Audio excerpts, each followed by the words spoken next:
Olá, oitavo ano. Agora, direto para a nossa semana 2 de atividades, tá bom?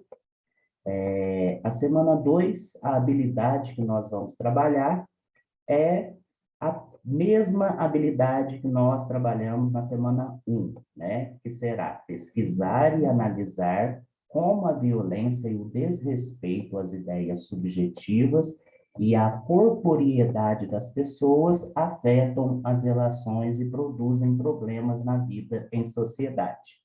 Então, os conteúdos relacionados a essa habilidade será a violência e o desrespeito às ideias e corporeidade na sociedade, que é o bullying, tá? Então, o tema de hoje será racismo e essa é a primeira parte, tá? Desse tema.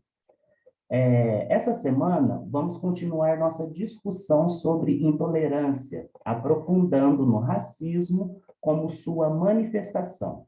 Então, agora a gente vai ler o texto com bastante atenção e realizar as atividades logo após, tá bom? Então, vamos lá, para a nossa breve apresentação. Racismo. O racismo é a crença em que uma raça, etnia ou certas características físicas, como principalmente a cor da pele, sejam superiores a outras. O racismo pode se manifestar tanto em nível individual como em nível institucional, através de políticas como a escravidão, né, perdão, o Holocausto, o colonialismo, o imperialismo e dentre outros, né? Embora o racismo associe-se ao preconceito contra os negros ou as pessoas que têm a cor da pele preta, ele pode se manifestar contra qualquer raça ou também etnia, sejam asiáticos, indígenas e etc.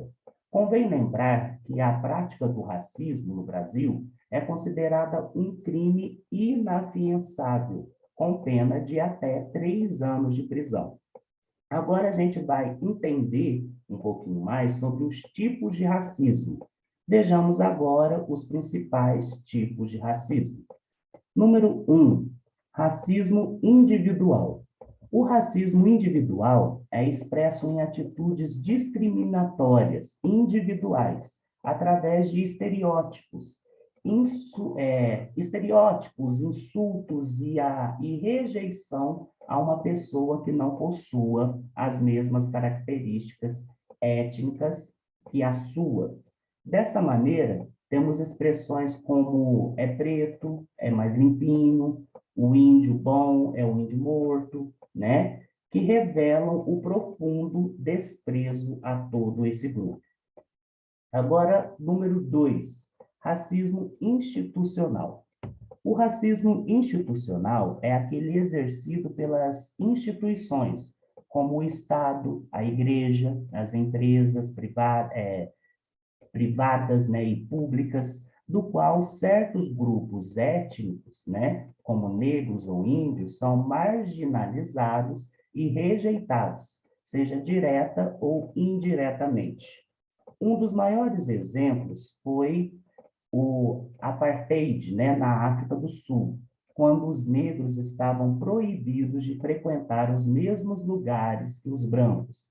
Igualmente, nos Estados Unidos, haviam leis desse tipo que impediam os negros a estudarem nas mesmas escolas que os brancos e obrigavam a dar o lugar de assento ao branco no transporte público, por exemplo.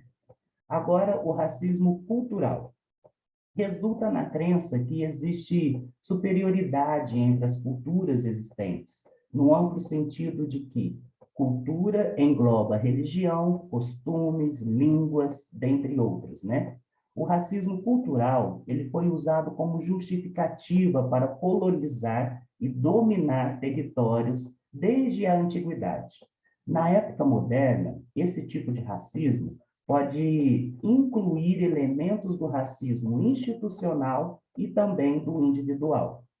Número 4, racismo comunitarista, né, ou diferencialista.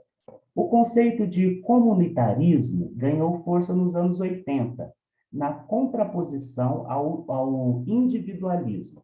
Essa filosofia defende que a comunidade é mais importante que o indivíduo em si. Dessa maneira, o racismo comunitarista está ligado ao pensamento contemporâneo e ao nacionalismo.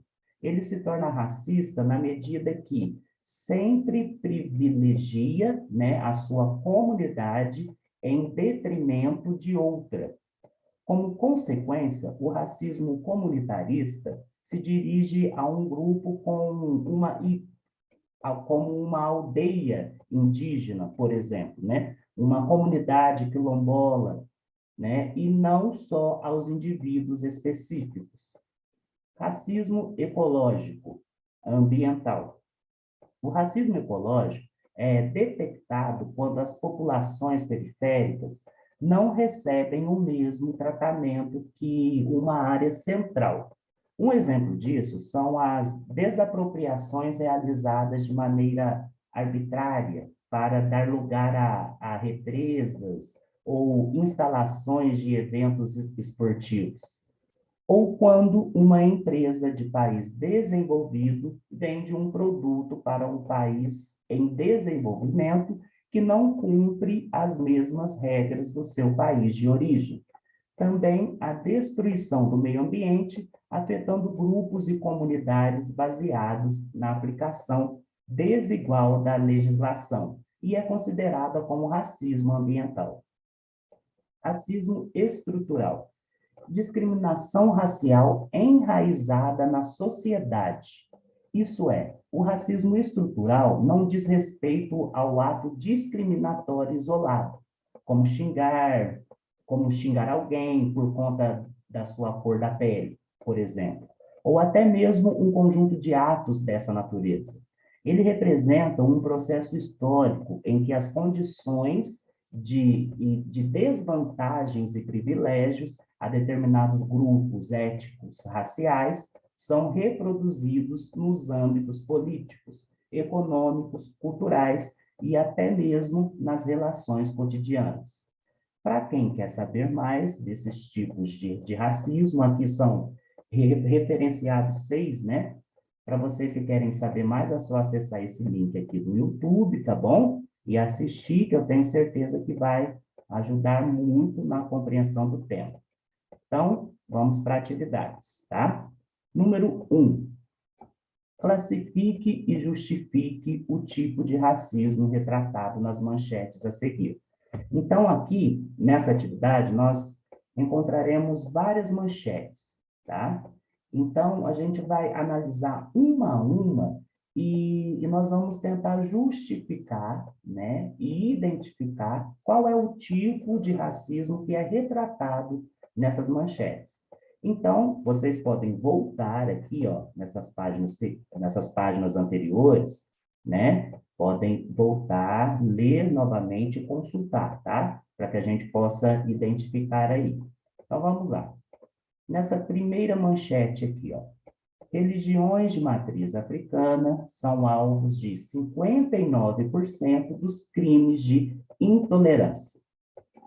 Então, criminalização do funk revela preconceitos e discriminação contra as periferias. Essa é a segunda. Discriminação racial afeta acesso dos negros ao ensino, também ao trabalho e à saúde. Outra, alvo de racismo na Espanha, Daniel Alves come banana jogada por torcedor. Pandemia de Covid-19 intensificou o preconceito contra descendentes de asiáticos amarelos. Então, vocês vão ler uma a uma, tá? Com muito cuidado, e colocar aqui, ó, do lado dessas manchetes. Qual é o tipo de racismo representado aqui, apresentado nessa manchete? Seria racismo estrutural, ecológico, comunitarista, né, cultural? Então, vocês vão colocar aqui do lado, tá bom? E explicar o porquê, ok? Então, atividade número 2. Veja a imagem a seguir. Como se declara a população brasileira? Então, temos essa figura, tá? Vamos lá. 56% dos brasileiros se declaram negros, pretos ou pardos. E 44% não se declaram negros. Então, temos aí, tá? Embora a maior parte da população brasileira, né, se declare negra, preta ou parda, ainda assim o racismo é perceptível no cotidiano brasileiro. Por quê? Né? Explique com suas palavras por que isso acontece. Então, vocês vão analisar, pensar bastante e explicar o porquê, né, que isso ainda acontece, mesmo que 56% da população se declara negro, preto ou pardo, tá bom? Bom, essa foi a nossa segunda semana. Nos encontramos, então, na semana 3 de atividades, tá bom? Então, bons estudos.